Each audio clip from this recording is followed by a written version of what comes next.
Anak kecil itu mengangkat tangannya. Dia ingin memindahkan gunung di depannya. Semua orang mengira dia gila. Lalu,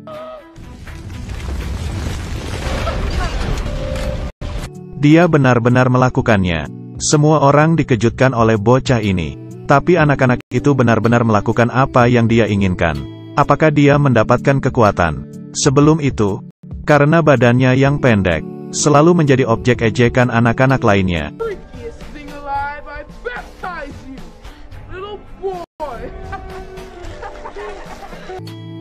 Dia tidak memiliki teman. Dari kecil sampai dewasa, satu-satunya temannya adalah ayahnya. Ayahnya mengantarnya, memberinya pertemanan yang terhangat. Tapi itu di periode kedua. Kekacauan. Ayahnya harus ke baris depan untuk berpartisipasi. Anak kecil itu langsung bergegas pergi. Memeluk kaki ayah itu erat-erat. Dia tidak mau meninggalkan ayahnya. Tapi itu tidak dapat mengubah apapun. Dia menggunakan uang simpanannya, membeli sepatu kesayangan ayahnya. Ada juga 2 tiket untuk pertunjukan sulap. Dia percaya bahwa ayahnya akan kembali kepadanya. Tapi ada polisi datang ke rumahnya, memberinya pesan. Ayahnya berpartisipasi dalam perang, ditangkap oleh Jepang. Tidak tahu masih hidup atau mati. Semangat keluarga ini langsung runtuh. Anak itu sangat kecil saat mendengar berita itu. Tidak mau makan atau berbicara. Dia pergi ke pertunjukan sulap itu sendirian. Di sini, anak laki-laki itu mendapatkan kembali kepercayaan dirinya. Pesulap mencari orang yang dapat membantunya, bekerja sama dengan pertunjukannya. Satu-satunya anak laki-laki yang tidak mengangkat tangannya dipilihnya. Pesulap memintanya untuk mengangkat tangannya, menghadapi botol di depannya. Pindahkan botol itu ke depanmu dengan kekuatan pikiranmu. Penonton terus menertawakannya. Tidak percaya dia bisa melakukannya. Wajah-wajah yang tertawa. Bocah laki-laki itu perlahan-lahan menurunkan tangannya. Tapi saat ini,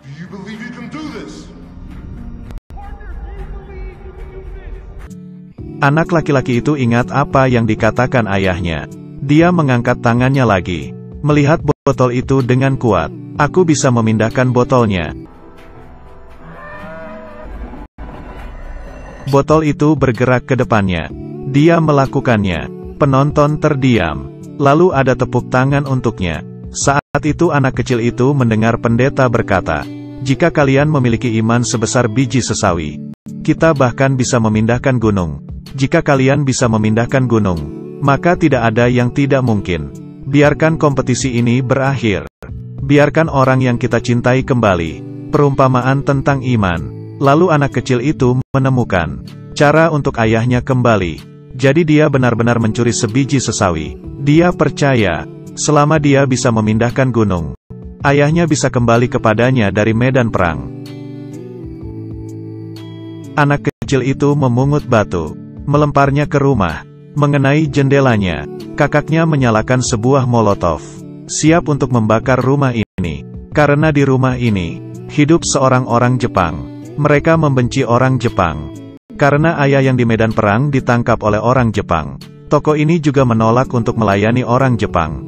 Tapi tindakan mereka gagal. Kakaknya dimasukkan ke penjara. Adik laki-laki itu juga dibawa kepada pendeta untuk mengaku dosa. Anak kecil itu memberitahu pendeta. Dia dapat memindahkan botol itu. Dia ingin kemampuan untuk memindahkan sebuah gunung. Pendeta itu meminta dia untuk menunjukkan dia memindahkan botol. Anak kecil itu mengangkat tangannya lagi.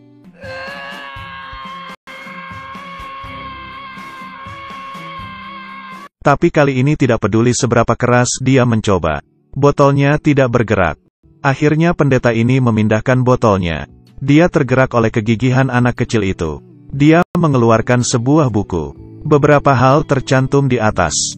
Memberinya makanan, memberi akomodasi untuk tunawisma, mengunjungi pasien, mengubur orang yang mati. Akhirnya pendeta itu memberikan dia sesuatu.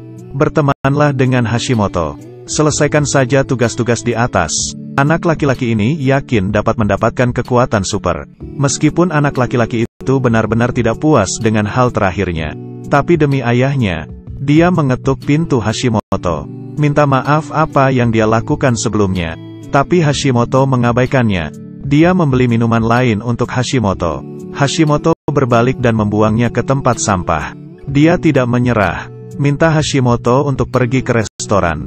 Mereka makan es krim bersama. Saat ini anak kecil itu bertanya kepada Hashimoto, bisakah dia mencoretnya dari daftar? Tapi Hashimoto tidak mau, karena dia tahu, anak laki-laki itu tidak menganggapnya sebagai teman sejati. Baru-baru ini, orang-orang di restoran mempermalukan Hashimoto. Dia tidak memelihara pertemanan ini. Hari ini anak kecil itu diganggu lagi, karena dia berjalan bersama dengan orang Jepang.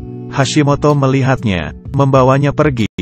Ketahui arti sebenarnya dari daftar ini, Hashimoto memutuskan untuk membantunya. Dia membawa bocah laki-laki itu ke rumah sakit untuk mengunjungi seorang pasien, mengingatkan untuk mengunjungi kakaknya di penjara, mengambil tunawisma. Secara bertahap, mereka menyelesaikan hal-hal di daftar ini bersama-sama. Hashimoto benar-benar sudah menganggapnya teman. Diundang oleh seorang anak kecil, pulang untuk makan. Dalam suasana yang cukup harmonis, Hashimoto mengatakan apa yang dia pikirkan di dalam hatinya. Aku memiliki wajah dari negara musuh. Tidak peduli, tapi di sini adalah rumahku. Tidak peduli aku bukan dari sini. Dan saat ini, dia mengambil pistol dan mengusir Hashimoto keluar dari rumahnya. Bocah itu tidak peduli dengan pandangan orang lain lagi. Dia menganggap Hashimoto benar-benar sebagai temannya. Tapi yang lain, semua menganggap Hashimoto sebagai musuh. Kakaknya juga sama. Dia melihat adiknya dan musuhnya jalan bersama. Dia marah. Jika kamu ingin melakukan sesuatu untuk ayahmu, kalau aku bisa. Jika aku bisa mengembalikan ayah kembali. Tapi kakaknya tidak tahu. Semua yang dilakukan anak kecil ini, semua untuk menguatkan imannya, supaya ayahnya kembali. Dia berjalan ke tengah jalan, melihat gunung itu. Dia mengangkat tangannya, berkonsentrasi ke gunung itu. Setelah mengerahkan semua kekuatannya, tanahnya bergetar besar, rumah-rumah juga mulai bergetar. Kemudian, semuanya kembali tenang. Anak laki-laki itu tercengang melihat tangannya. Dia benar-benar melakukannya. Semua orang terkejut olehnya. Mulai hari ini, anak laki-laki itu tambah percaya lagi. Dia bisa membawa ayahnya kembali. Dia berdiri di pantai, menghadap ke laut, mulai menggunakan sihirnya.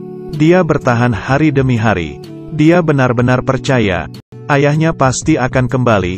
Dia juga menjadi fokus perhatian semua orang. Mereka menyaksikan kegigihan bocah ini, tergerak oleh imannya. Akhirnya hari ini telah tiba. Wanita itu membaca berita di koran. Jam 5.50 kemarin, Hiroshima dihancurkan oleh bom atom. Kodenya Little Boy.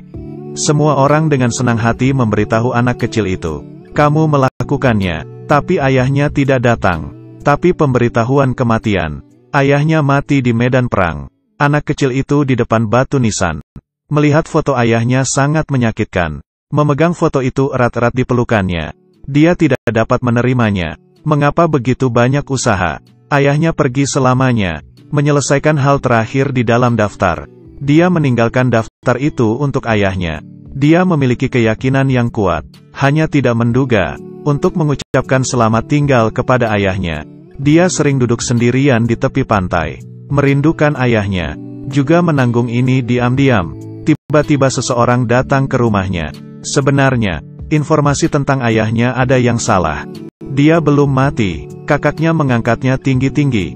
Kamu melakukannya, kamu melakukannya. Dia membawa sepatu bot kesayangan ayahnya.